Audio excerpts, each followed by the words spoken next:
going to give it your best effort. So here goes. If you were running the world during these trying times, and you knew that events were on the horizon which would forever alter the entire planetary civilization, would you want the global mainstream media telling everyone? If those earth-shattering events were as unstoppable as they were fateful, would you disseminate this information? If you told them what was coming, what then would the 7 billion plus people who reside on planet Earth do the next day?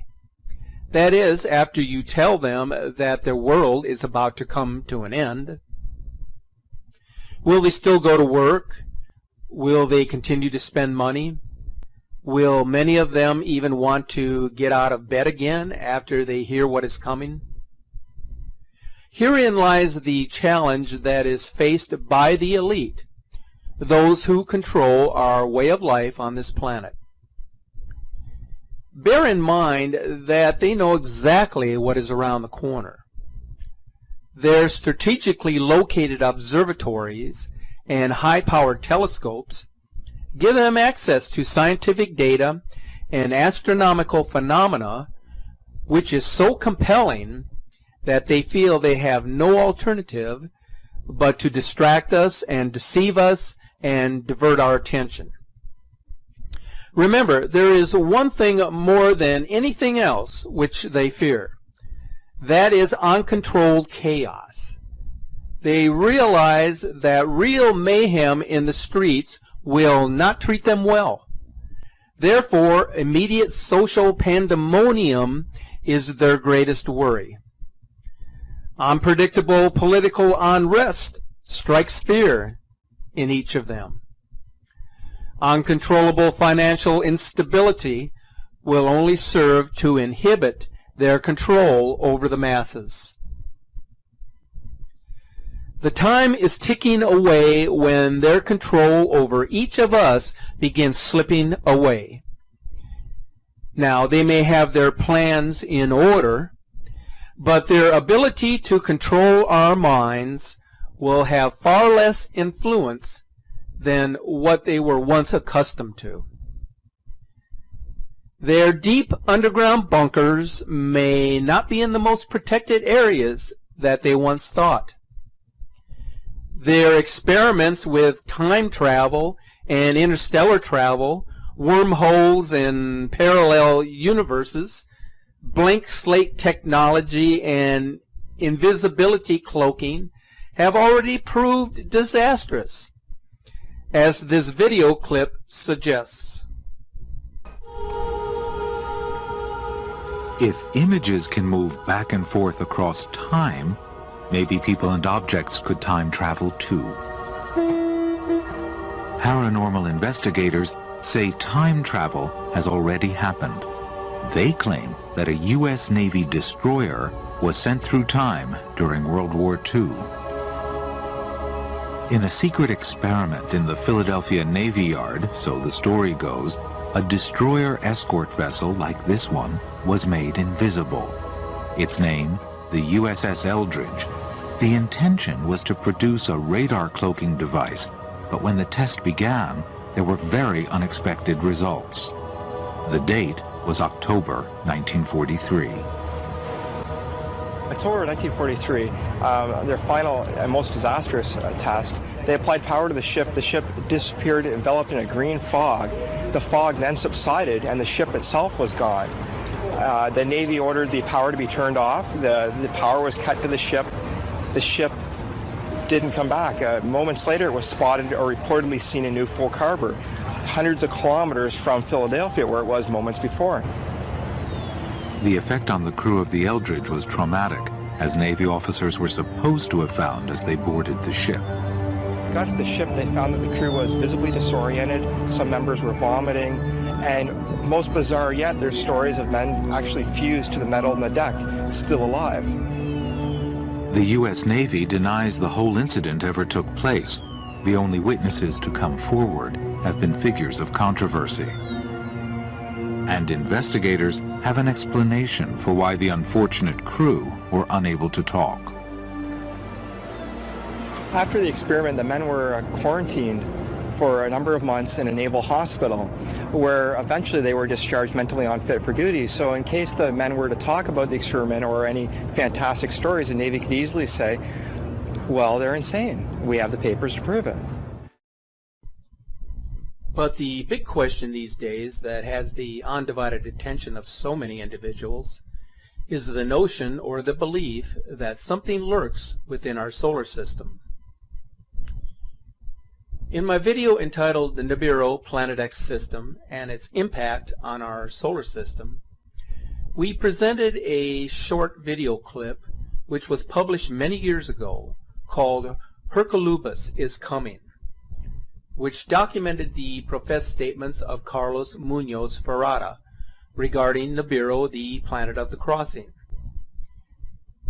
He was a highly intuitive and gifted astronomer and seismologist whose findings cannot be ignored. Carlos Ferrara predicted with extraordinary accuracy numerous earthquakes in South America during the last century. He did this by making direct correlations between specific astronomical phenomena and various catastrophic earthquakes and volcanic eruptions. His most significant prediction regards the future arrival of a great comet planet. Now, for those who did not watch my recent video, I would highly recommend that you watch it when you have an opportunity. But Ferrara calls it a comet planet because it has the size of a planet, and it has also the speed and the elliptical orbit of a comet. Whether you believe or not what this video portrays is not that important. What matters is that there have been numerous prognostications of this nature over millennia, which simply can no longer be ignored in the face of such pervasive and compelling evidence. So you will say, what kind of evidence? Okay, I'm going to show you. But before we go there, it's important to point out that Latin America has produced other gifted visionaries, just like Carlos Ferrara. Here are three of those individuals who have independently referred to the future happenings described by Carlos Ferrara. Mind you that their visions and scientific observations came to fruition long before the topic of Planet X or a binary star system became a conversation of great interest across the internet and the social media outlets. V.M. Rabolu, who was born in Tolima, Colombia, in 1998 he wrote Hercolubus, or Red Planet, based on his direct and conscious experience. Rabolu described the terrible events that will happen on our planet in the short term and explains the path that the human being can follow in order to achieve a deep transformation. Hercolubus, a planet so called by the sages of antiquity, is approaching our solar system and is the cause of great concern for those who know about such cosmic phenomena. In our former encounter, Hercolubus put an end to the Atlantean civilization. These facts are duly related through the universal floods of different religions and cultures. The consequence of the very close proximity of Hercolubus will be upheaval in all corners of our planet. Benjamin Solari Paravicini was born in Buenos Aires, Argentina. He is considered the great Argentinian prophet, who was also nicknamed the South American Nostradamus. Decades ago, he wrote, "The hour of hours will arrive, and in its darkness the crash of the big planet will be received. The earth will be reversed. Everything will fail." Samuel Weor was born as Victor Emmanuel Gomez Rodriguez in Bogota, Colombia. Samuel Weor, the great Gnostic master who gave numerous lectures in Mexico during the 70s, talked about Hercolubus and explained that in the times of the end, it would approach the Earth. Due to its great electromagnetic power, he said it would destabilize the Earth's crust, causing huge earthquakes, tidal waves, volcanic eruptions, and natural disasters. Hercolubus would have approached our solar system in former occasions to unleash cataclysms that wiped out the Lemurian and the Atlantean civilizations. Now, he said, it would come again to end our civilization and allow a new era to begin.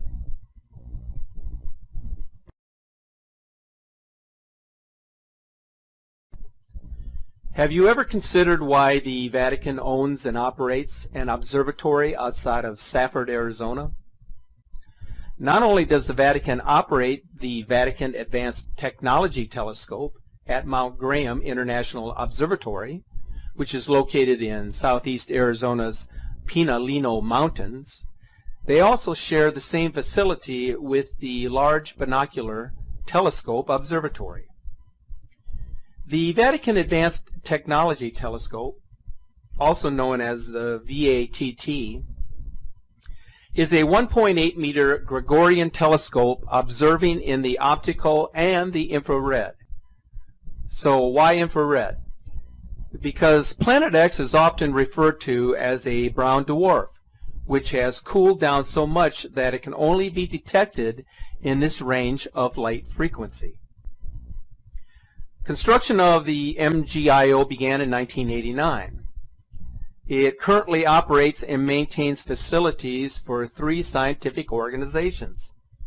The first 2 telescopes, the Vatican Advanced Technology Telescope and the Heinrich Hertz Submillimeter Telescope, began operations in 1993.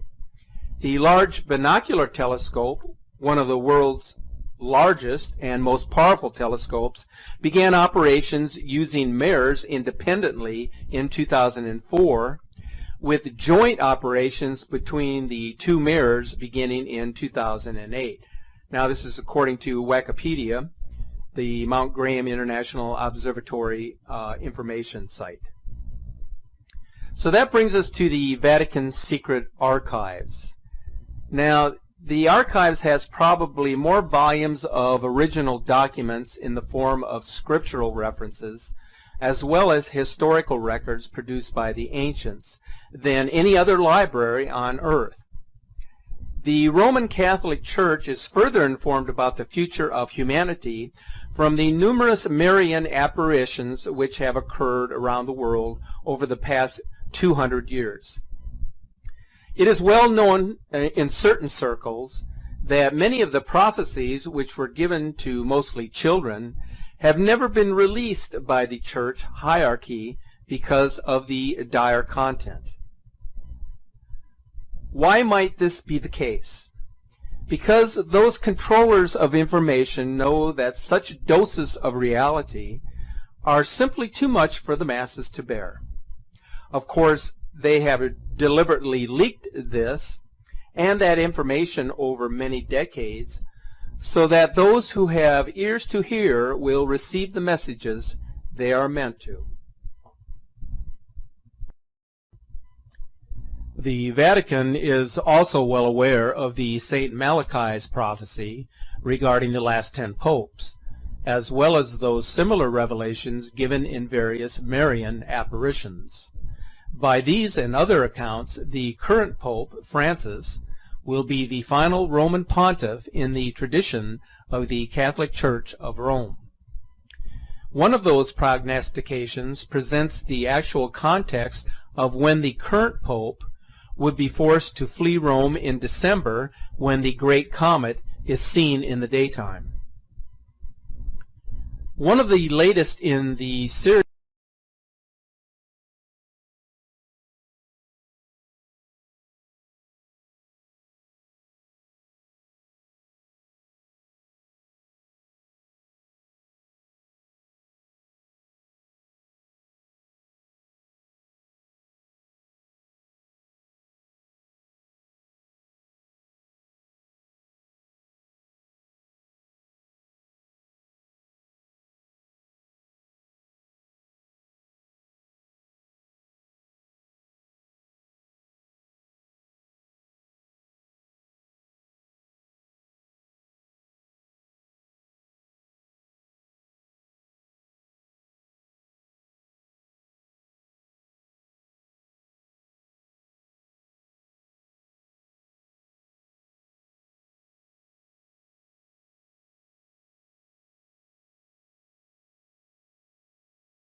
as a shift, specifically an axis pole shift, where the Earth actually shifts on its axis by a number of degrees. An axis pole shift is the only planet-wide geophysical event which can generate so many predicted changes. The historical record, both geological and archaeological, is replete with hard evidence of periodic planetary catastrophes. Planet X, in fact, has experienced global landmass rearrangements at the closing of eras and the conclusion of epochs since the beginning of time. As we approach the current denouncement of the Age of Conflict, also known as the Iron Age, it is certain that Mother Earth will once again turn on her axis so that the old lands can be rejuvenated and refreshed, which is deemed a necessity, so that the new lands can emerge to sustain the new race of humanity, is likewise an essential byproduct of axial pole shifts.